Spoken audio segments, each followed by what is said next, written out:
Welcome back to Foster Care, an unparalleled journey with Jason and Amanda Palmer, where our mission is providing strength to the weakest among us, from both kids in foster care and their biological families. We also talk about topics that affect all children and families. It is our hope that we can inspire you to become the best bio, step, foster, adoptive, or whatever kind of mom or dad that you can be. Part of our mission is inspiring others to become amazing foster families as well, if that is your calling. If it's not your calling, great. Find a thing that sets your soul on fire and go be awesome at that. Let's make our communities great together. Be sure to go by Jason M. Palmer and check out the blog post and other podcast episodes. You can search Jason and Amanda Palmer on iTunes, Spotify, Stitcher, Google Play, or anywhere else you get your podcast. If we don't show up, be sure to send me an email and let me know, and I will try to get it on there. We'd love to have you leave us some feedback in the form of a rating and review. It really helps the show gain attention. Hello and welcome back to Foster Care, an unparalleled journey with Jason and Amanda. We were recently contacted by Rebecca Britt from Stable Moments. Stable Moments is a mentorship program curriculum utilizing equine-assisted learning and community mentors to achieve life skills for children impacted by early developmental trauma. She found our podcast and wanted to have us on, and so we got together and chatted for a little while. When we were done, we decided that the conversation warranted coming out on both platforms.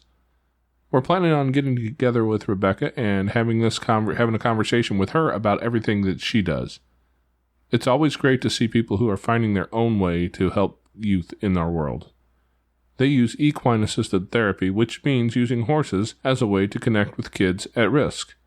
I've known several people in the industry who have talked about the benefit that comes from that. So we're going to talk with her in a couple weeks, and this was us telling her our story today. I hope you guys enjoy it.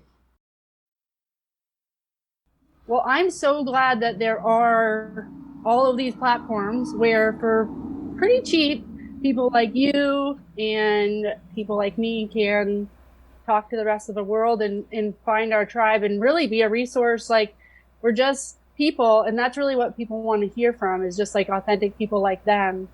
So I love it. Let's jump in. Tell me about your story, how you two met, where you're from, and what got you into foster and adoption. Well, we're both from right here in East Central Missouri, and we met probably 30 miles from St. Louis. We live within 20 miles of where we met. We've been in this area our whole life. We met because of coffee and chocolate pie. Yep, lots of chocolate pie. The best reasons. And did you say you're in Florida? Yeah, I'm in Florida. Does Florida have Waffle Houses down there? Yes. Okay, well, if you want chocolate pie and a cup of coffee at midnight, that's the only place you can go to get it. Yeah. And that's how I met Amanda. She was working at a Waffle House. On overnights. On overnights, yep. Which can be a very interesting place. I bet. Yeah, because that's where all the drunks go. But it was just a place. I was working at the time as a tow truck driver, and I was working an evening shift, and I spent a lot of times out of the bed in the middle of the night, and so I'd stop in there for a cup of coffee and a piece of chocolate pie, and that's how I met Amanda, and it all kind of just spiraled upwards from there. We've been together now 20-ish years. Yeah. We didn't actually 21 years. Yeah. Wow. Close. We didn't actually get married until 2006, but yeah, we've been together for a lot of years. We've had a lot of kids. We had 2 kids between us, and then Amanda's youngest sister was a year and a half older than our oldest son, and their mother that they share was going through some addiction issues, and so Arissa, her sister, came to live in our house and lived with us for years and years and years. And she called me dad. She called Amanda mom. So she's one of ours. And we really thought we were going to be done after that. Yeah, 3 kids. We were pretty young, early 20s. And when you say 2 kids between you, was that kids from prior relationships, or you guys had 2 bio kids? So together? One child was from a previous relationship, and then we share a son together. Okay. And your sister? Yes, and then there's my sister. Okay. But she was never a sister. She was just daughter. Your daughter, yeah. But At what age did she come to you? Arissa was really young. Year and a half, 2 years old. Okay. So, baby.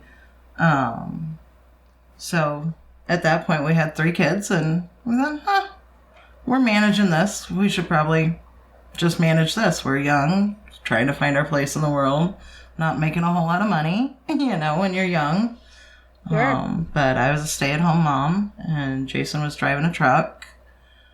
And we were living out in St. Peter's, had a little bitty home, but it was our home, and we were doing good to manage all that. And then we ended up moving out here to where we're at now. Well, we live in a different house now, but we're out kind of in the country a little ways.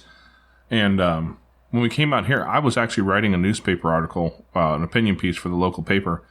And it was around Christmas time, and I was looking for places for people to donate to some sort of charity, some sort of charitable group that would help people in the area immediately. Red Cross is fine. I'm not mad at them, but if I give money to the Red Cross, 3 weeks before Christmas, it's probably not going to help any of my neighbors. Sure. So that's what I was looking for. And I went down to our local children's division and was talking to them. And I walked away with a bunch of brochures and came home and talked with Amanda. And we had discussed adoption in the past. And as we looked at the idea of foster care, we just both went, this looks like something we should look into. And in almost no time, there was a class opening up because we have to have the STARS training, which is a class we take for that. And we took the training, and as soon as we got our licensure done, the licensing worker came by our house with a little certificate. And before she left, she said, "And by the way, I'd like to talk to you about a couple kids." And yeah, and it was 2 weeks later? It wasn't even 2 weeks later. It was a week or so after that. For our daughter's. She's our daughter now. We ended up adopting these 2 children. But the day after her birthday, they came into care. The family wanted to keep the children until after our daughter's birthday. They had a birthday party planned out for her, which they kind of used as like a bit of a going away sort of thing, I guess. Okay. But the family either was not willing or able or deemed inappropriate, depending on which member you're talking about. But they were not able to keep the kids in their home. They couldn't follow the rules that they had to follow, I guess. And so they ended up coming to our house, and the first 2 kids we ever fostered ended up being adopted as well. Yeah, and we adopted both of them. We have since come to adopt 2 more. So we own 7 children total. Yeah, 7 kids we call our own. How about that? They range from age 4 all the way up to Arissa would have been 23. Yep, she would have been 23 this year. So, it's been a crazy ride. There's probably, almost 20 kids all in all who've come through our house over the years. Yeah. Wow, that's incredible. Now, you said that you went down to Department of Children and Families or whatever you have there, and that kind of spurred this. But I was listening in your podcast, you said something about hearing a statistic or a quote about churches. Can you talk about that a little bit? And did that happen before or after you went down to Department of Children and Families? I think it was right in the same time. I think I actually heard it before that. That's probably what sparked my idea to go to the children's division and talk to them, was just thinking about that particular group of people. But yeah, the Dr. Dobson, if you're familiar with him, he has a Christian-based radio show, and I was listening to him. I drive a truck for a living. I listen to 1,000 things all day long. Sure. And he had talked about how that the foster crisis and I guess not even just foster, but the orphan crisis, we should probably call it, in the U.S. is such a huge thing. And at the moment, I think there's close to 500,000 kids who need a home. And his statistic was something along the line, if one family out of every 3rd church was to adopt 1 kid out of foster care, you would empty the system tomorrow. Which just blew my mind. Really blew I was like, and I came from a church that was not really a healthy place for me to be. And and I remember I was thinking, because I was still pretty angry with that group of people in my head. And I was hearing him say that, and I was thinking, man, look at all you righteous people out there going to church and thinking you're somebody and you're doing all this good. And, I've read that Bible. I've read it a number of times. And it says to take care of the orphans and widows a number of times in there. And you're not doing one of the basic charges. You want to tell me how good you are, but you're not doing this. And as I'm sitting here going through this rant in my head, I heard a voice, not an audible voice per se, but just that thought comes to mind. Well, what are you doing, bud? What are you doing? You're not doing anything either. And that's probably what really sparked my thought process to go over to Children's Division and talk to them just to see if there was a way we could push some help in their general direction.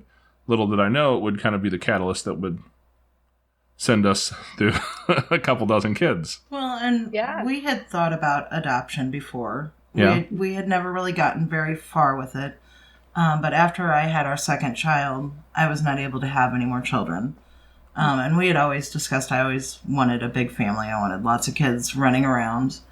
And so after our second child, I was not able to have any more. So we did, kind of joke around and talk. And, we had talked about possibly maybe international adoption, adopting a little girl from China. But the cost was not something we could afford at that time. Young families starting out with 3 kids, one income. It was just not something that was in the books for us. So we just wrote it off for years as, this is something that's not obtainable.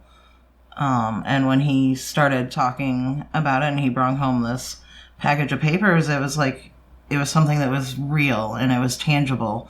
And not only that, it was something that we could do right now to help our area. I did not have the greatest childhood. I should have been in foster care, but nobody stepped up in that way for me. So I had always decided that I was going to do something to help children. And Jason knew that going into it when we first met. I just told him, this is who I am. This is who I am. And if you're going to be with me, you're just going to have to kind of deal with that. And when he brought that package of paper home, it was just like, this is it. Something just clicked and it was like, we can do this. We can help kids. We can help kids in our area. And if it's meant to be, this is how we'll grow our family. And like Jason said, our very first placement, brother and sister, they ended up staying forever. And they're still awesome. Here today. Janiyah is currently 12 and Deshawn is 14. And in full-blown teenage mode. Yeah, gotta love teenagers. That's something that always scared me a bit was teenagers, especially teen girls. They're supposed to be such a challenge. I'll be honest with you. She's kind of the easiest. So far. Teen girl, so far she hasn't been that difficult. But she's only 12 too, so there's still quite a few years. Oh, yeah. But one of the things I learned from a guy I know, he challenged me one day when I said something about, having teens and being such a challenging and difficult thing. And he said, really, you can look at it that way. Or you can look at it as a bit of an adventure. And, how can you do this better? And I thought, I'll have to think about that. And the more I thought about it, the more I realized that I remember being in middle school, right? I remember being in high school. Those weren't easy years for me. Those weren't great years. And they're struggling through so hard. Just like I was. And just as much as they're trying to figure out how to be a grown-up, from a kid's perspective, I'm still trying to learn how to be a dad of teenagers. Even though I've had plenty of them come through my house already, I should have some knowledge here. It's taken quite a few to get to the point where I feel like I have any real knowledge and ability to reach out and help these kids. Yeah.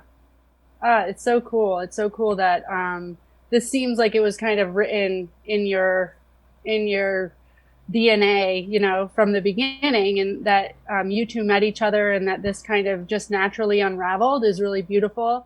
And it's crazy. I mean, it's awesome that the first 2 kids, like without any expectation, really, the first 2 kids that came in were able to be adopted. And it sounds like you guys were just like, we're opening our home, like whatever this ends up being, we will be for these kids what they need. But it ended up being, your family. Which is amazing because so many people come in really with a lot of expectations and they are disappointed just because they don't know, different situations with kids being reunified or going back with birth parents or the process to adoption. So when you got those first 2 kids, well, first of all, so you say you go to this, which it's called the different thing in every state, but you go to this training to become foster parents, and literally while you're leaving the first the first time they're telling you about these kids? No, this was as soon as we finished it, because it's Okay. we had finished our classes. it's like an 8 or 9 week prior, or 8 or 9 week course that you go through. The week prior to actually finishing our classes, one of the caseworkers said, "Hey, we know of a couple of kids. They might need a place." They gave us a little bit of information and said, "Why don't you think about it?" And then they came by and they give you a certificate when you finish your classes to say you're licensed. And as they were giving us the certificate, they said, "Hey, those 2 kids that we told you about, they definitely need a home. What do you guys think?" And we said, "Well, this is what we're doing. This is why we're doing it. So yeah, And we went and picked them up, and the rest is history. We picked them up and we took them over to McDonald's, and I watched her chase a little 2-year-old girl around McDonald's because she was just a wild child and did not want to sit down, and it was hilarious. Oh, I was terrified. And here I've had kids. I already had 3 kids. I've done the toddler thing, and this little girl, she was just running all through McDonald's, and the only thing I could think of in that moment is what am I going to do if she gets out this door? She doesn't know. She doesn't have to listen to me. She doesn't know me. She's known me less than an hour. And I'm asking her to sit down, and she ain't sitting down. I was sitting by the door. She wasn't going to get out, but it was laughing hilarious. At me, he's laughing, and I'm chasing a toddler through McDonald's. But I think I do that quite regularly nowadays, chase toddlers through McDonald's. Yeah. But I mean, it's been such a wonderful, wonderful process. Now, were those children's parental rights already terminated by the time that you got them? No, they were both in care. Their father was actually was deceased, and mom was in custody. Mom was incarcerated at that point. Yeah, she had some charges she was doing time for. But the goal at that point was still reunification. Okay, they had been staying with a grandparent, and the goal was reunification. And that's how we looked at it is, this is reunification. That's what Children's Division is for. They push for reunification always. And that's where they were pushing was reunification. It just wasn't in the cards, and that being said, Mom was just never able to get herself together. She had an addiction issue, from what I understand, and I don't know what the issues where you're from are, but I assume they're pretty similar across the country. Meth and heroin are the 2 big ones that I just see steal people's souls. And if I'm not mistaken, she was a heroin. Meth. Was she meth? Yeah. I lose track over time. But it's so a lot of these people I see, and this is a challenge, right? You see these stories, you hear some of these stories. If you listen to our story about Turtle, little guy who's ours now, right? But when they did the hair follicle test on him when he came into care, the things he came up positive for, he was positive for weed, coke, heroin, meth, and oxys. By the way, he was 1 when they did that test, and it's like that makes you want to do bad things to people, right? Who does this to a 1-year-old? You're a horrible human, right? It's really easy to go down that line of just being angry and feel like you're justified in that side of it. But the truth is that as many mistakes as other people have made, we've made our own fair share of mistakes. And if we were to be judged on what our worst day looked like, it might not look that bad, but it would still not be a good way for people to judge us. And if we can, as foster parents, and this is a challenge, so don't get me wrong, I'm not holding ourselves up as saints here who do this perfect. But if, as foster parents, we can look at every situation as how can I help this bio parent get to the place where their life is together enough to where they can raise their children, that is the best possible solution. Even when I go back to Arissa, Amanda's sister who we raised as our own daughter. She loved us. We loved her. She was part of our family. She called our sons brothers. They called her sister. But I still remember her sitting on the front porch with me, and she curled up in my lap one day. She's probably 5 or 6, and, the blonde hair across her face and the big tears down her cheek, and said, "Why doesn't my mommy and daddy love me enough to stop doing drugs and take care of me?"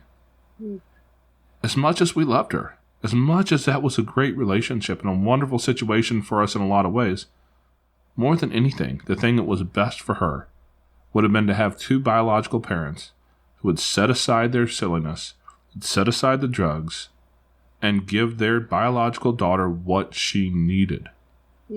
And we have to look at every placement that way. That's the best possible solution. Now, some people cannot get over that. Some people can't put down the pipe. Mm-hmm. You know, and for those people, for those kids, we end up looking for a secondary situation. That's why we've got 4 adopted kids in our house. Yeah. Because it was, different parents who just couldn't get through that. But that is our primary goal. But, and it's hard. Through creating these supportive relationships with the biological parents, the kids that you have had that have been reunified, have you kept in touch, or have they been thankful for that or receptive to that support? So a few kids we still have contact with. We see through Facebook and things like that. But for the most part, we usually take care of younger kids, toddlers, babies. So a lot of them are not going to remember us. Mm-hmm. And a lot of parents don't want to have a reminder of their worst times.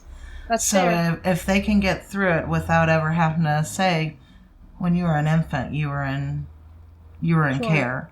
So a lot of kids will never know us, and that's fine. That is wonderful, for them to not know that this was ever an issue in their life. But we do have some children that we're able to check up on and see, and they're doing well. We've got a couple of brothers that we're able to keep an eye on, and they've been adopted out, and a sister group that have been adopted out. So it is nice to be able to look and see the smiling faces and know that they're doing well. It doesn't always work that way, though. Sure. And so those situations that you're saying, you've followed up with a couple that have been adopted out. So how did that work? And so obviously these children ended up not being reunified. They did need to find a permanent home. So was it like at the time that Department of Children and Families realized they were going to be up for adoption, they were moved to a family that was going to be a permanent placement, or how did those work? A couple of them were like that. So the sister, we'll just take the sister group that I was referring to. I'm not going to say names or anything like that, but these 2 little girls, they came to us and they were an adoptive placement. When they came to our home, they were up for adoption. Okay. And we were looking at adopting these 2 little girls. They just didn't fit as well into our family, and they needed more help and guidance than what we could give at the moment with all the other kids that we had in the house. And so at that point, they started looking for another adoptive placement, and we kept those 2 little girls until they found their forever home. Yeah, I love that you're talking about this, because I feel like one of the biggest concerns that a lot of people have before they start fostering is like, what if this doesn't work for my family? Or what if this doesn't work with my bio kids? Or what if this doesn't work with the kids I've already adopted? And I can't possibly, find a new path for this kid. And I'm always like, you know what? You can set boundaries. You can figure out what's best for your family, what's best for that kid. Department of Children and Families will work with you to do that. But I feel like that's one of the biggest concerns when it comes to kids that might not do so well with the dynamic in your family. So absolutely. I'm glad that you're speaking. Yeah, because that particular group, the older daughter of the 2, don't get me wrong, they're both great kids. But cute as buttons. Her specific personal needs, because every kid in foster care probably qualifies as a kid with special needs, right? Because they've been through some sort of trauma. But, she needed a home that didn't have any other children in it. Yeah, she needed besides more her personal sister. attention, for sure. But that's the thing. You do need to set boundaries. You have to have boundaries for yourself. You have to have boundaries for your family. And you have to be able to set everything aside and do what is best for that child. And for this particular set, our home was not what was best for them. But we were until they were ready to go on to their forever home. And that's been, 4 or 5 years. Well, no, it's been close to 6 years now. And these 2 little girls are thriving. They're doing wonderful. I talk through Facebook with their parents, and they're doing great. And they would not have thrived in our home that way. And we had another couple kids. It was 2 boys in our area and or in our county that we fostered for a while. And the one kid, he was never diagnosed, but I will diagnose him with ODD. Just know that my psychological degrees are all invalid. They're imaginary. So, but he was that type of kid, right? And I didn't do well with that sort of oppositional defiance, that at that time I wasn't good with it. And so they went to a placement that was supposed to be their forever placement. Something happened that disrupted. And they called us to see if we were interested in taking them back into our home. And we went, man, that was a rough time. That wasn't really good for them. It wasn't really good for us. I said, yeah, tell you what, call around. See if you can find another home, another placement. And if not, call us back. And then I spoke with Amanda and said, hey, you know what? This family over here, they had 3 daughters, but they were looking to adopt 2 little boys. So we were like, hey, by the way, call these folks. They're foster parents in our group. Turns out today, they're adopted into that family, and they're doing great and wonderful and amazing. And just being willing to say no when it wasn't healthy for them or for us to say yes, it didn't feel awesome at the moment. Right? It never feels good to say no when somebody's asking you to help a kid. But I know that what we did at that point was we gave those kids an opportunity to find the right place for them. But by saying no, we were helping. It just wasn't easy to see it that way. And you have to know that that's always a possibility. It's always a capability. We have the ability to tell our county, no, we're not interested in taking any 12-year-old females who happen to be of this race, we can put restrictions on that if we want or not. And for us, we've always kind of tried to stay younger than our youngest. That seems to be the most important thing we can do. That helps kind of steady our birth order, and our kids do well with that. Okay. Other than that, we don't have many restrictions, but that's just how we've done it. And it depends on your family dynamic as to what's best for you. And that allows you a lot of room, because we had, we were always, we were a little bit concerned about racism from some of the family members that we had, because we didn't know how that was going to go over. That was something that we talked about a lot. And we ended up deciding, hey, you know what? We'll take whoever comes to us, and we'll go talk to those family members and say, hey, here's what we're doing. If you don't like it, we won't bring this around you. But, this is what we're doing. And because that was just a point of who we were. That's who we wanted to be. And if we need to draw some boundaries around other family members as well. And that's the thing, so many people don't realize that option's there. There are not that many barriers to entry. You have to have a home that is relatively safe. It's not a fire trap. And you're not, cooking meth in the bathtub. I mean, it's everybody's worried about the home inspection. There's all these different ideas as to why I could never do this. Mm-hmm. The truth of the matter is, each and every one of us probably could, if it's what you feel like you need to do. If it's something that has some meaning, if you hold value in that place. And I think that's, for us, that was a real key, is that's what we felt like was important. Yeah, so you just brought it up.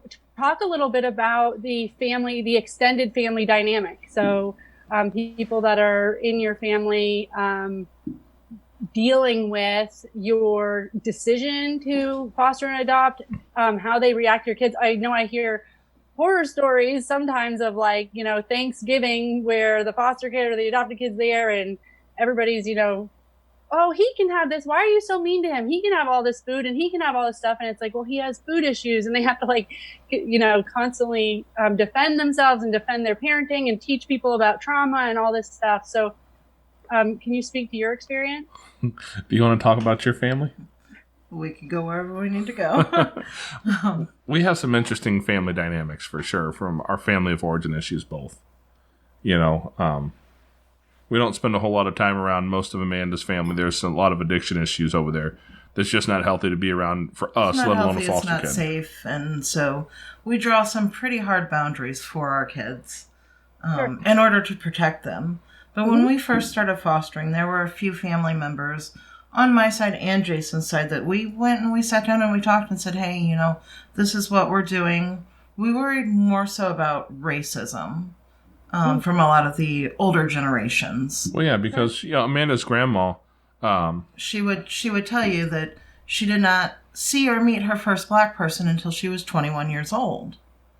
Where she grew up, wasn't where she came from. Mm-hmm. And so we were really worried about how she would treat the children that we were going to have, and to treat anybody poorly was just not an option for us. Sure. So we went and we sat down and we talked to her and said, hey, you know, if this is going to be an issue for you, we will stay away. We will stay away, you know, and you won't be welcome in our home. And it's a hard line to draw with your family because that's your family. Yeah. This is my grandmother, and I don't associate with a whole lot of my family. So to essentially take one more person away, it's not something you look on lightly. The great irony, though, was we had Carl with us. Carl wasn't his real name. That's just what we called him. Yeah. Carl was with us. He was the blackest little baby you've ever met. Super dark-skinned black kid, right? No question whether he's mixed or whatever. He was just the happiest black baby you've ever met as well. And so when Amanda, as pale as she is in the grocery store one day with her grandma. And so Amanda's carrying around a super dark-skinned little baby. So we, you know, this guy's walking through the store like giving her the stink eye. And then Grandma, who we thought was going to we were going to have to deal with some racist issues of our own, she had fallen in love with this little guy. And this guy keeps giving them the stink eye.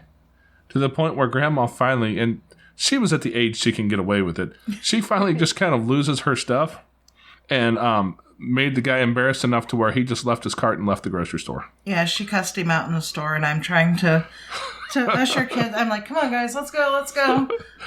So a lot of places where we thought it was going to be an issue, fortunately for us, it wasn't. But I think it kind of brought you closer. It did, and it really it opened her eyes in a lot of ways, and so it was really good for her too.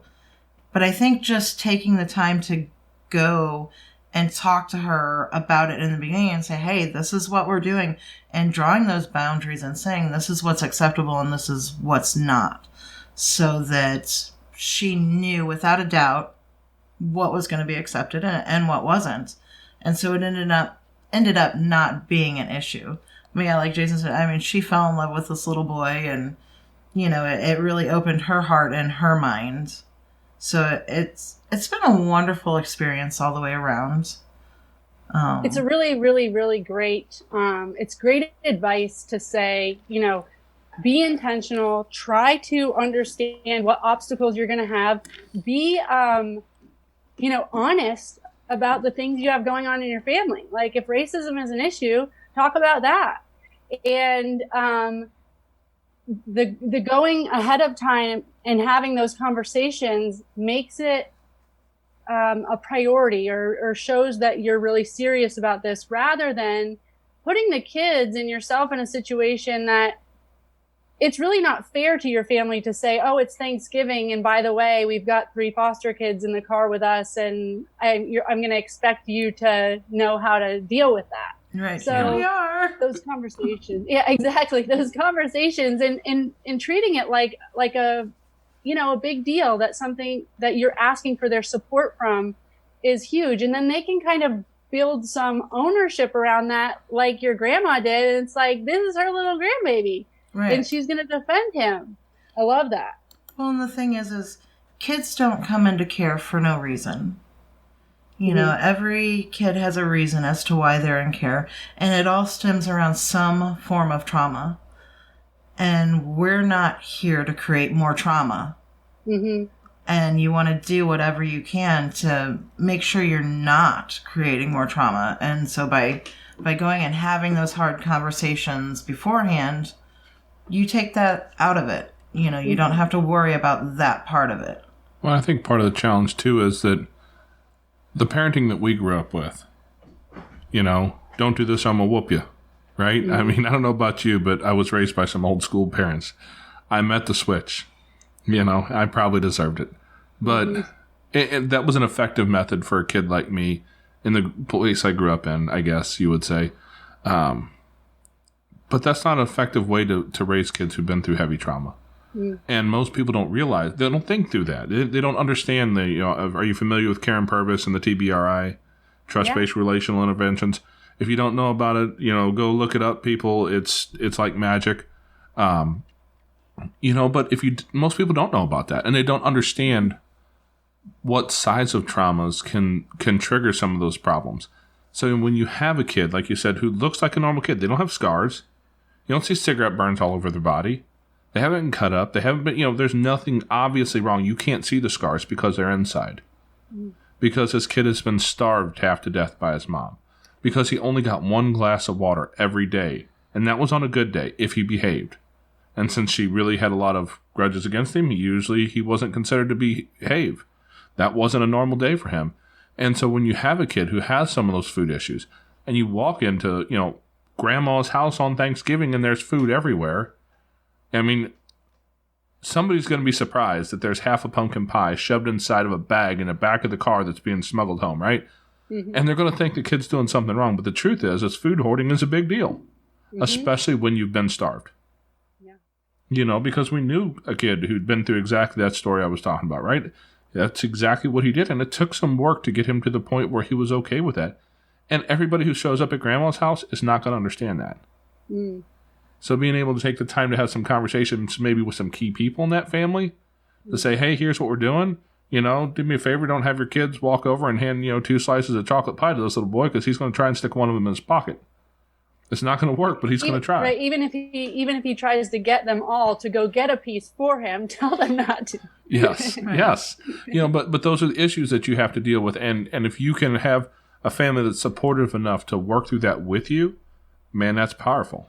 So that this whole group can kind of come around this kid and kind of help them work through these issues together instead of looking at you and saying that, you're a bad parent because you won't let them have this. And we've experienced some of that in our own experience. And people, they look at you, they make judgments and whatever, judge me if you want. I'm a big brown guy with a big black beard and I really don't care a whole lot what you think about me, right? I've learned that to put that thick skin on because your opinion doesn't matter. What matters is whether or not I do the right thing for this kid. And as long as I can keep that mentality in my mind, it's really easy for me to continue doing it. But a lot of people don't have that thick skin. They haven't had the time to build that. Mm-hmm. And you have to be willing to come into this situation and educate people and keep people around you who will help you provide a supportive environment for a kid to begin to heal. Yeah, and you're talking about, at the end of the day, it's not about you.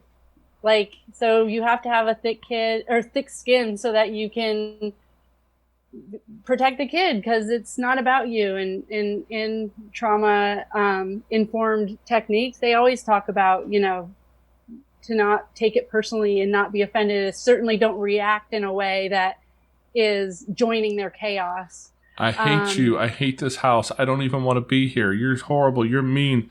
3 times this week. And it's Monday. Right. I get it. But you know what? When you learn not to take it personally and you don't react in a personal way, 20 minutes later, we're good. Right. That whatever it was that came out, it's okay. It's fine. But it's when you realize that it's a trauma coming out. When you look at this kid and realize that even a 10, 12, 14, 16-year-old kid is still having pieces of that trauma come out and recognizing when the reaction you're getting is trauma. Mm-hmm. It's the after effects of trauma that you're dealing with so that I don't take it personally. You're not trying to get me to, and maybe you are trying to get me to react, but I'm not going to because I know that what I see is trauma. So I'm going to be calm. I'm going to be patient. I'm going to work through that.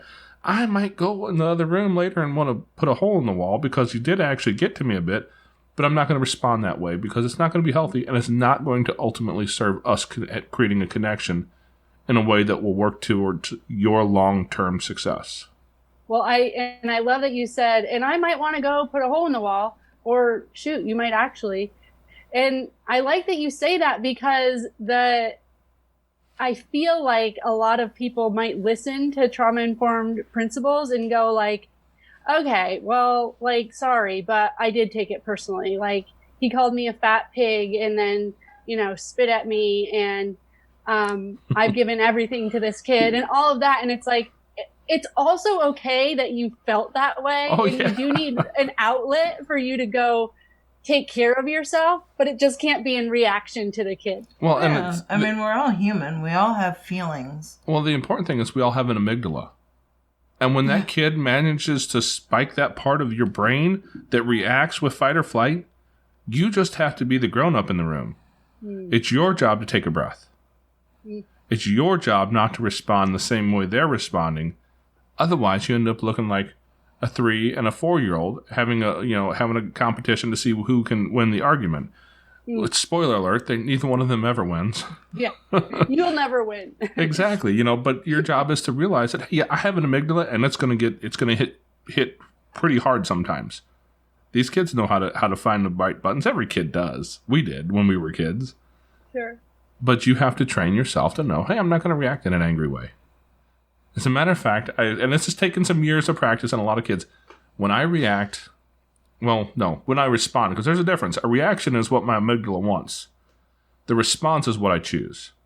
So when I respond, my kids have learned the most dangerous thing they can hear is Dad gets soft, his voice gets a little bit lower, and I start to sound incredibly calm. Because what that means is I'm controlling something inside of me. Like, this is the controlled place. And I'm going to continue, and I'm not going to be ignorant. I refuse to be loud. I will refuse to have this argument and have something that's going to damage this relationship. But when we're done, I'm probably going to need 5 minutes. You just give me 5 and leave me be. Because I have to blow a little bit of steam off. But we all have that. It's a natural reaction that you learn to control and respond differently than you want to. I love it. So tell me, what was your first entry into TBRI or just any trauma-informed techniques, or we really need to be therapeutic foster parents or adoptive parent? Well, our very first placements. Okay. Janiyah and Deshawn, they witnessed quite a bit of trauma. We knew from the get-go that we were going to have to learn to do something different. That This was not like parenting that we had ever done before. But to be fair and honest, at that point in time, let's see, we're going back a little over 10 years ago. Yeah, it didn't exist really. Yeah, we didn't have that. No. We didn't have that information. We were kind of winging it. We were. We found a good therapist and did some play therapy, and it's been a learning curve ever since. You soak up the information as you can find it. The TBRI we've kind of recently stumbled into and been learning of some of that. There was actually a post on Facebook a while back. I don't know if you saw it. A lot of people in the foster community saw it. It was a story about a little boy and some ramen noodles. Yeah, and they listened to your podcast with her. Okay. So yeah, and she talked a lot about that with us. And actually she gave us some resources that, since I drive for a living, anything that's on video or audio, I can just turn it on and throw it in the seat and listen and learn that way. And I have learned so much learning. Karen Purvis is who she talks about a lot, who I think is kind of like the godmother of TBRI. Yeah, absolutely. And just so much information there. They go, okay, well, I can see where I was doing some of this. Like we stumbled across some of the right things. And some of it we maybe were a little bit off, and we're in that process of learning how to do it better and better every day. Of course. But it is such a valuable thing to understand that you're not raising kids. You don't have kids in your house who've had a perfect Warden and what's her name? Warden June Cleaver type background, right? They didn't have a perfect childhood. Not that any of us did, but they had some really specific, very acute traumas to deal with. And so we have to just throw whatever we can at it and see what sticks, hope for the best. And so now we're in this age of technology that's so different from anything our parents or anybody else has ever experienced. If I want to know about kids who've been through trauma, I go to Google, right? I go to YouTube. It's all out there. And all this information is available to all of us if we're willing to go look at it and just educate ourselves a little bit. And that's been a real powerful thing to us, though. But I'd say I've learned a lot by listening to Karen Purvis and some of those resources. That's great. For those who haven't seen the viral ramen post, you guys can go on Jason and Amanda's podcast and see the interview with the mom, who is also a social worker as well, right? Yes. I don't remember if she still is. I know she is. She was.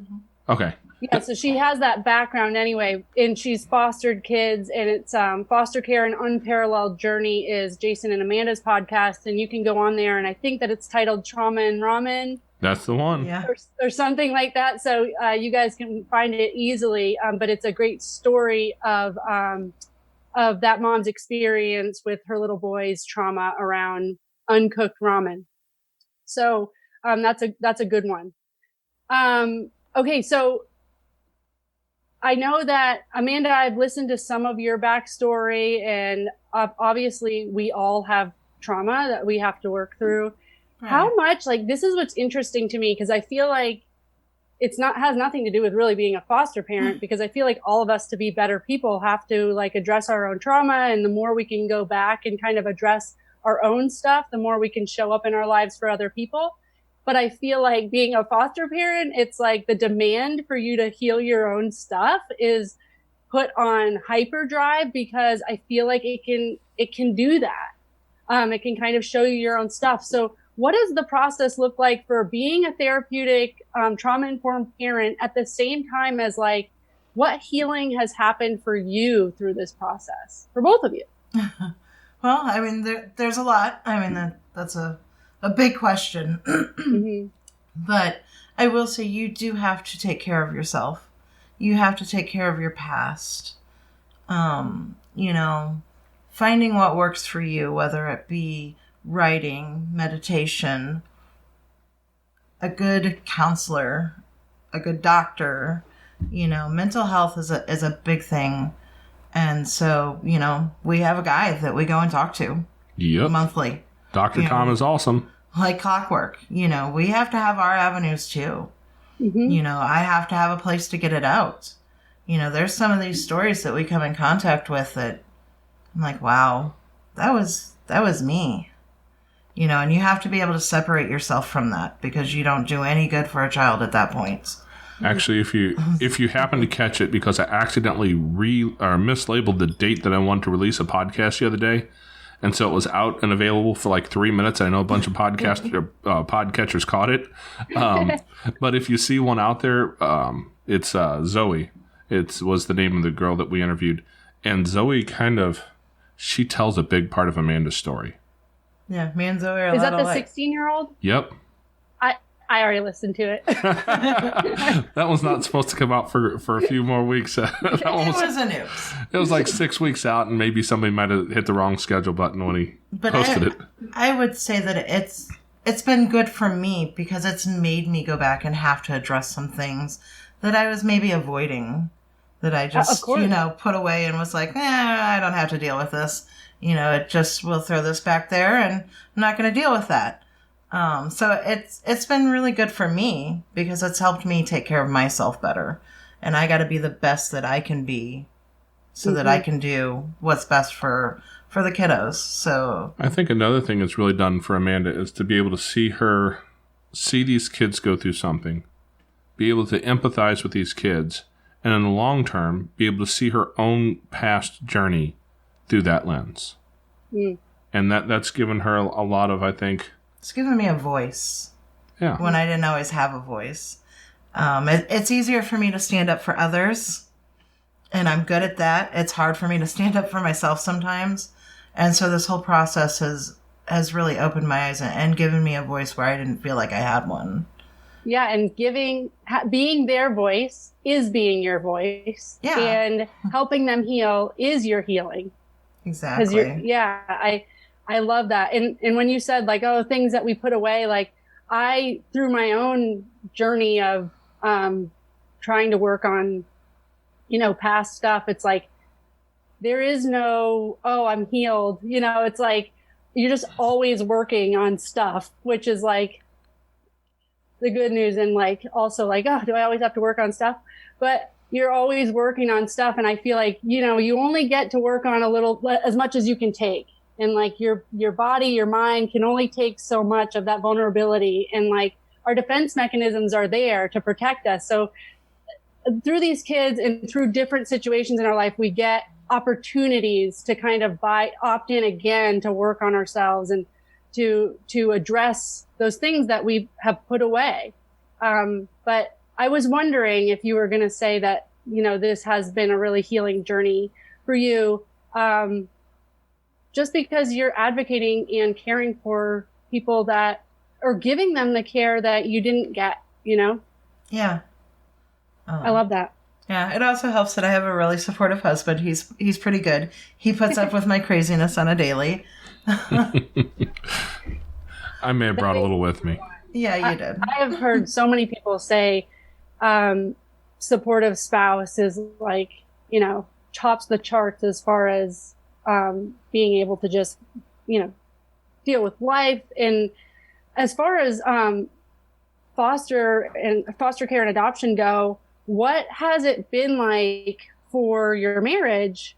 Like, has it brought new complexity? I'm sure it's brought new complexity to your marriage, but as far as like, how do you guys stay like a united front and on the same page? Well, you know, Amanda and I both came from broken homes. My parents divorced after I left the home, but they probably would have been well served to have done that years before. They had a lot of bad years prior to the actually divorcing. And Amanda, you know, she had her own problems with, you know, an absentee father and, you know, men in and out of the house and different people. And so we really had modeled for us a lot of the things that will cause divorce and separation and animosity and all those things. And one of the things that I think we both came to the relationship with was, hey, you know what? This wasn't awesome.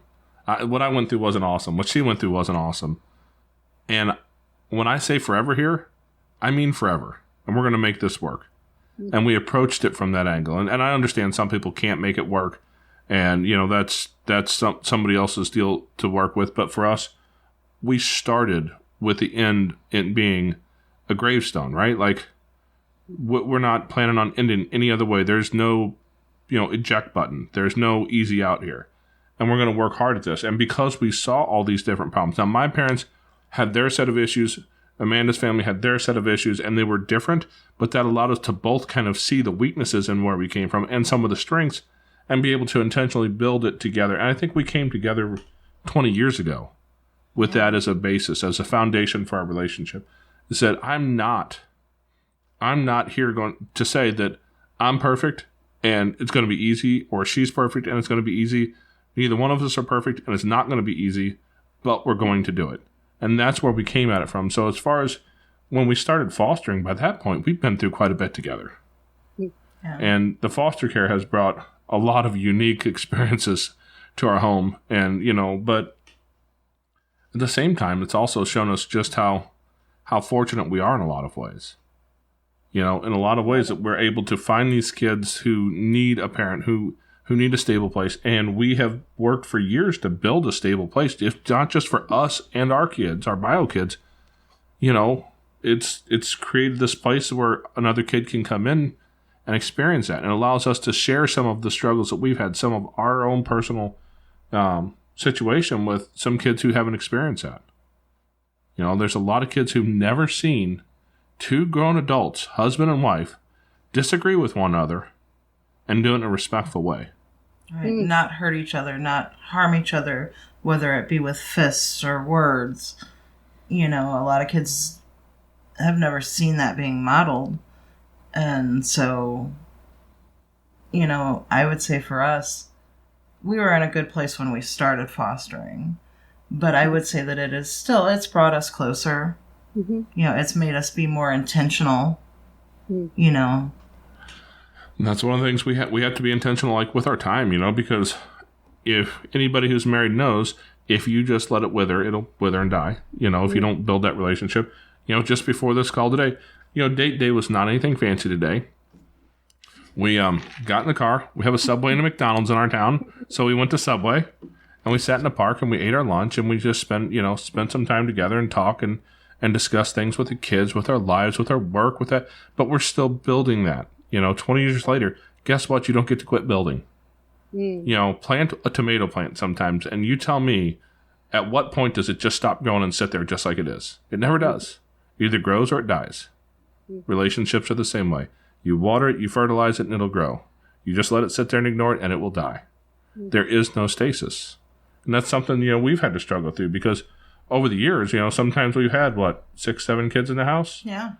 And it's a challenge to find time to have a date night or time together, or when you're working 60 hours a week and she's working, you know, 40, 50 hours a week and you have 6 kids in the house and 90% of them all have a trauma background that we have to deal with. But that's also a piece of our life that is just as important as anything else these kids are going to, we need to deal with these kids. They also need to see stable adults in a stable relationship, modeling that for them so they know that that's a possibility. Mm-hmm. I love it. So I have to ask you about, is it turtle and Twitch? Yep. I have a turtle and I have a Twitch. First of all, I just need to know where the names come from.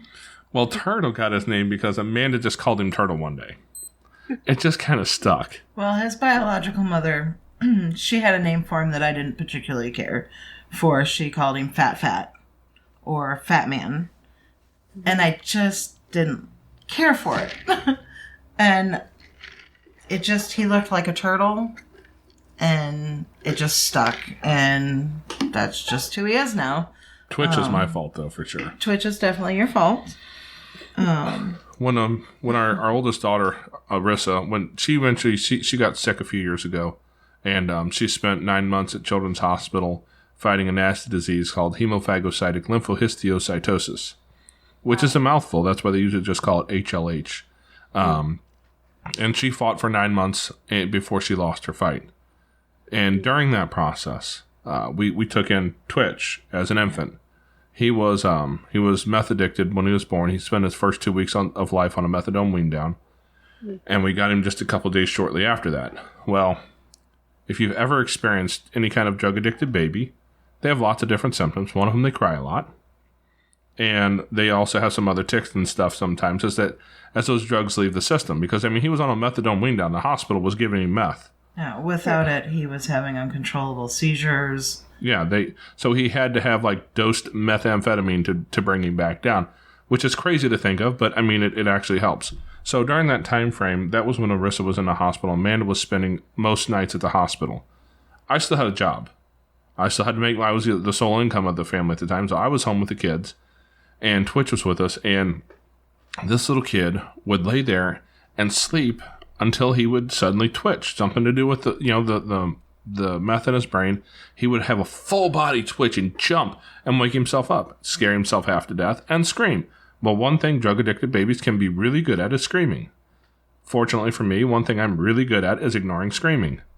And so we went through this for a while until I figured out that if I would take those little they call them little papoose wraps, where it's got like a pocket swaddlers. Yeah, you can tuck the feet down and then wrap the blanket around them and Velcro it. The new ones have Velcro and they're awesome. Yeah. But I would put it so tight around him that I felt like I had to be nervous and watch and make sure he could breathe okay with it. Super tight so that when he would twitch, when he would jump like that, his twitch wouldn't wake him up. And he could sleep. It was the only way he could sleep through the night. And through that process, though, as many times as he would do that to me and scare me half to death, I just started calling him Twitch. And so to this day, the poor little guy's name is Twitch because of, the meth that he had in his system when he was born. Through no fault of his own, his mom was an addict, and so unfortunately he had to deal with that. But today, he's 4 years old. I watch TV once a month, maybe. At least intentionally. We'll sit down on the couch and watch TV, and he'll come over and climb up in my lap. And I think he does it just because he thinks it's funny. But he'll climb up in my lap, and I will sit there and watch TV, and I'll doze off pretty quick. And he'll doze off on my chest. And no more than I get comfortable and start to doze off of when a 4-year-old does a full body twitch, that will scare you. And he just climbed, and all of a sudden he'll jump into sleep and scare me half to death. I think he's going to the floor, and we both jump. He still twitches, but it's not like he used to. Really rare now. You don't see it nearly as often. And we've seen the drug addiction be such a bad thing at the beginning. And as time has gone on, yeah, I'm certain we're going to have some side effects of it as he gets older. That's just a fact. It's a chemical fact. But he's done really well for a kid who came from where he came from. Yeah. And as far as names go, that's kind of a thing in our house. Everything gets named. Nobody really goes by their real names in our house. Well, Deshaun does. We have one kid who somehow or another, he's had a couple nicknames, and they just go away. He keeps going back to Deshaun. Yeah. But most of our kiddos go by a nickname, and it's just I totally get it. I have a 10-month-old. We call him Butters, and I'm like, is this going to be he's going to be playing football, and I'm going to call him Butters? Is he going to be embarrassed by this name? Is he so? And I think our dogs have 10 or 12 names each. I have to ask, is Butters a South Park reference? No, it isn't. When he was just a tiny little newborn, I was like, I don't know. He just looked like Butter. Like, just, like, ah, so soft and made my heart melt like butter. So I was like, hold him. But yeah. That's a way better story than South Park. I'm sure that people are going to be like, you are Butters from South Park. And make fun of me. Well, actually, growing up, I did have a kid who lived next door to us, and that was his nickname was Butter. That's what we called him. I still don't know why. That was what we called him. He was Butter. Maybe it was the mom's fault. Well, we'll see if he. I remember I had a nickname growing up, Buggy, and like it was such a nickname that like they called me to the principal's office by Buggy come down to the office. So it wasn't until college that I chose to switch it. But my brothers would yell at my mom like, "Do not call me that in public, and certainly do not yell it from the sidelines at my baseball games." So the boys seemed to not take so much ownership over their nicknames as they got older. Yeah, but I think one thing that I've noticed about those nicknames, though, is it adds a level of connection to the family. I don't call my boss at work by a nickname. Mm-hmm. I just don't. I have some nicknames for a few people I work with, but they're not kind nicknames necessarily, But if I have a nickname for somebody, it's usually it's a term of there you go. I was looking for that phrase. That's what it is, It's another way of integration, and we all want to feel like we're a part of something, And when these kiddos come in, they just want to be a part. They want to be a part of something greater than them. They want to know that they matter. Mm. And they want to know that someone cares for them and loves them and is going to be there and support them. And anything that we can do to help achieve that, silly nickname, whatever it works for that child, that's what we have to do. That's what we have to find. And we found that nicknames really, really do help do that. They help accomplish that a lot. Yeah, because if I can call anybody else in the world Nani and they're not going to have a clue what that means, like, what, huh? But I have a little girl who goes by Nani, right? Like, that's her name. If I say that in public, she's the only person in the room who knows who I'm talking about usually, except for maybe some of her closer friends who've been to our house. Sure. These kids, but that's a part of their history that they will look back on and be like, yeah, that's what my dad used to call me. That's setting those anchors in their life back to that place in their heart that's called home. And that may not be a biological home, but having that place in their heart that's always going to be home. That's something that so many kids don't get. The kids who age out of the system. A kid comes into foster care at 12, 14 years old and ages out and never ends up with a family to call their own, with a mom and a dad who they can call and say, hey, I need some help. They never have that. They spend the rest of their life without that place called home. And a lot of those kids don't end up succeeding. When you look at the stats, the 85% of all statistics are made up on the spot. So I'm going to try and remember what it was. But it was something like, it's somewhere in the 80% range of people in jail today were at some point in foster care. Mm. When you look at that number, you go, wait, what? If that is such a huge piece of our prison population, could we not take our lives and give it to a young child and perhaps prevent their entry into the criminal justice system later? What if I can help empty the jails tomorrow by working with kids today? That's the power of this, I think. Yeah, and absolutely. But in March, when Dan Heath's book comes out, I recommend it to you. It's called Upstream, and Dan Heath is a professor at Duke University. He's written a few New York Times bestseller books. They're all about like why we do what we do, and society issues. But this one that's called Upstream that's coming out, he sent me a pre-copy that I read, but it's all about just like fixing problems before they happen.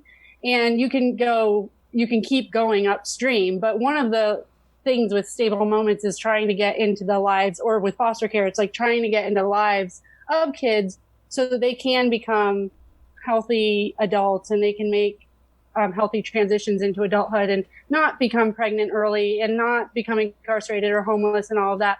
So, and And you'll start seeing, my thing is you'll start seeing some of those other numbers go down, like dependence on state subsidies and incarceration rates and stuff. If we can just get to the individual child and make them, like Amanda said, believe that they matter. Absolutely. Because are you going to do anything if you don't think you matter? Like, nothing productive. Yeah, the name of that book reminded me of a story I heard the other day. And I love this one. There was, some people standing by a riverbank, and a kid comes floating down in the river crying for help, and everybody, somebody runs out and grabs a kid, and a little while later another, kid comes, and somebody else runs over and grabs this kid and tries and rescues him.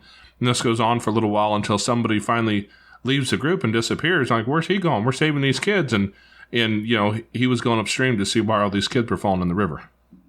And he starts his book out with that parable. Really? Okay. I think it's an old parable that I had never heard either, but he starts it out with that. And I'm like, oh my gosh. And he talks about how the United States spends a lot of their money on hiring people to drag kids out of the river rather than spending 2/3 of, flip-flopping the priorities of the budget so that you can spend more money on people actually figuring out Absolutely. how to address the because, I'm not certain what the Florida numbers are. I know Missouri is either the lowest or second lowest paid state in the nation when it comes to foster care.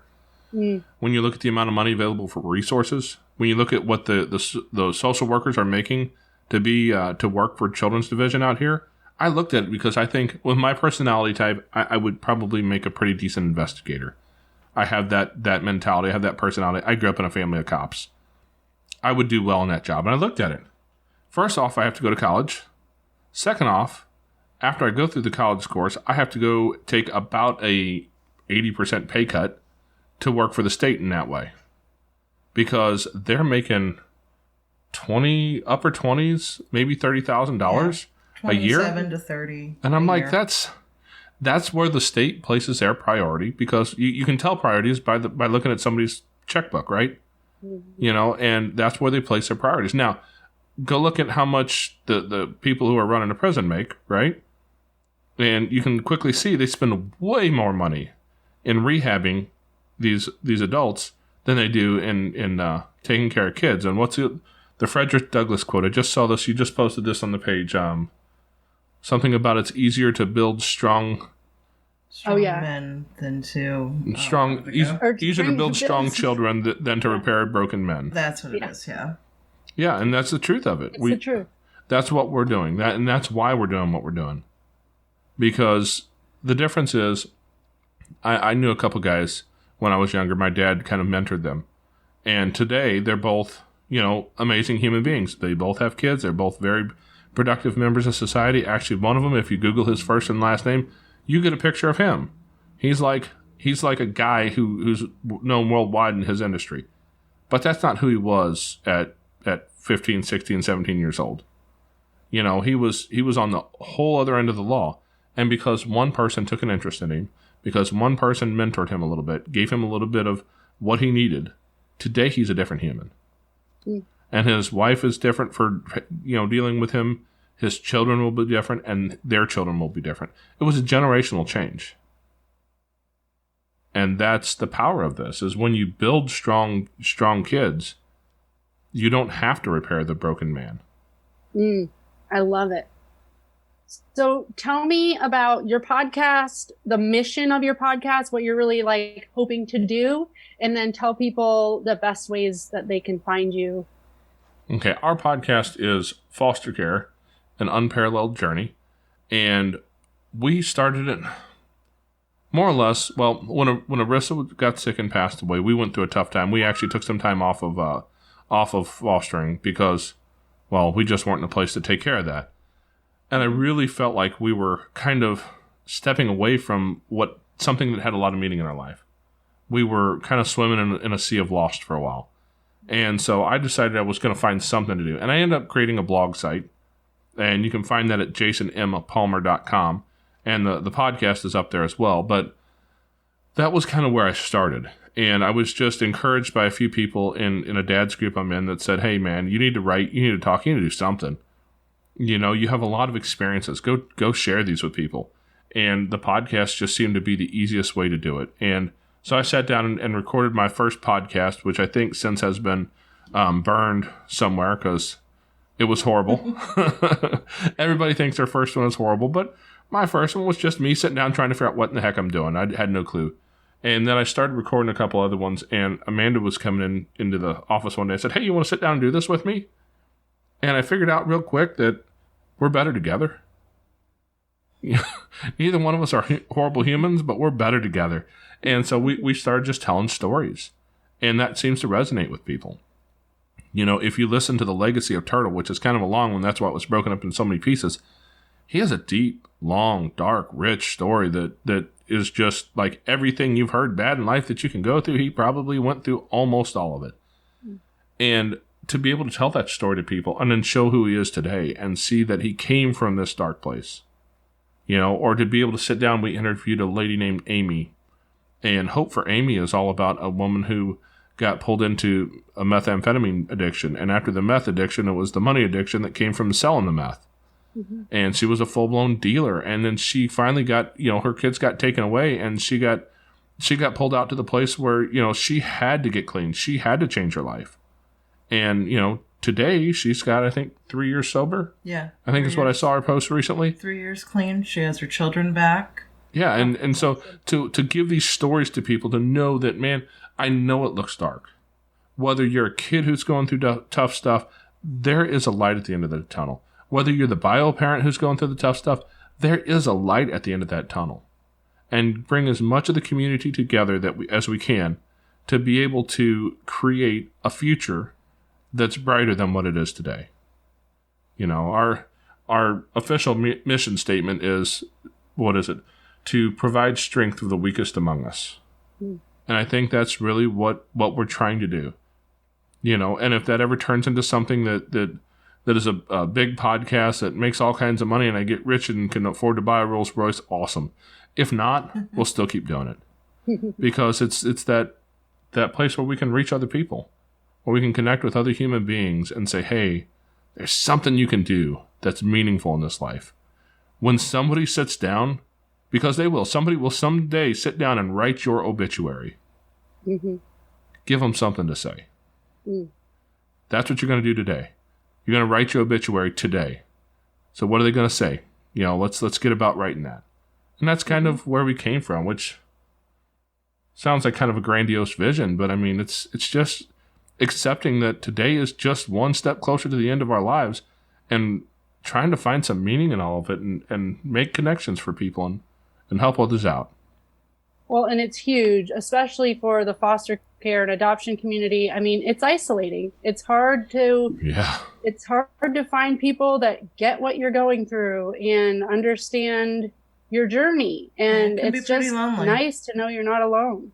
Yeah, it can be pretty lonely. Yeah, when you find yourself in the grocery store with that kid who's ODD, who's decided that he's going to have a meltdown right here, and you're going to deal with it. And half the grocery store looks at you like, well, who are you? You know, and nobody understands what's going on. Mm-hmm. But to have some people around you who can help you with that, you can lean in on, build that community. Yeah. Well, this has been awesome. I'm so excited to give this to my listeners. I think that they're going to love your story, and I think that they're going to love your podcast even more. And I feel like, you know, having this little intro and them getting to know you on here will help them bridge that gap and make them go over there and get that connection and support that you guys offer. So I really want to thank you for taking time out of your day and maybe possibly cutting your very important date day short. I hope your Subway was awesome. Sounds delicious. It wasn't too bad. No. It wasn't steak, but you know, it was still food. So. That's okay. You made us go to Subway instead of the steakhouse, so it was way cheaper, right? It was way cheaper. No, we appreciate you having us on here as well. You know, it's, you know, we're always about the mission of just spreading information and bringing people together. So you know, and not only the podcast, you know, if anybody has a question or needs to talk, reach out to us, get a hold of us. You got a question, if we don't know the answer, we'll find the answer. If you just need someone to talk to, someone to vent to, you know, we're here. Yeah, we're easy to find on email. It's just foster care UJ as an unparalleled journey. fostercareuj@gmail.com.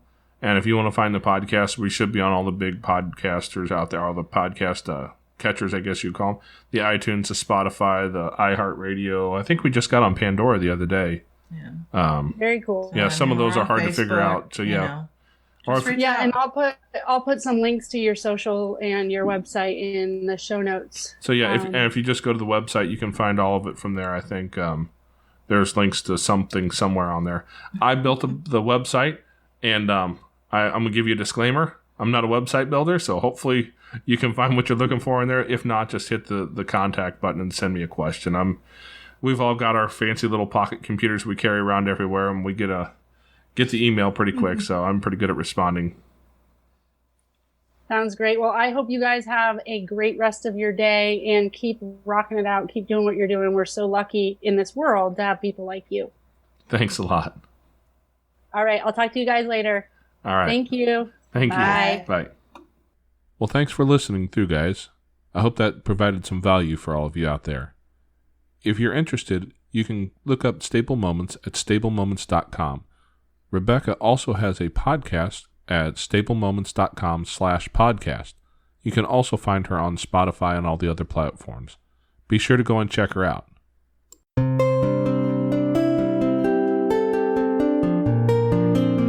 Thanks to everyone for listening all the way through.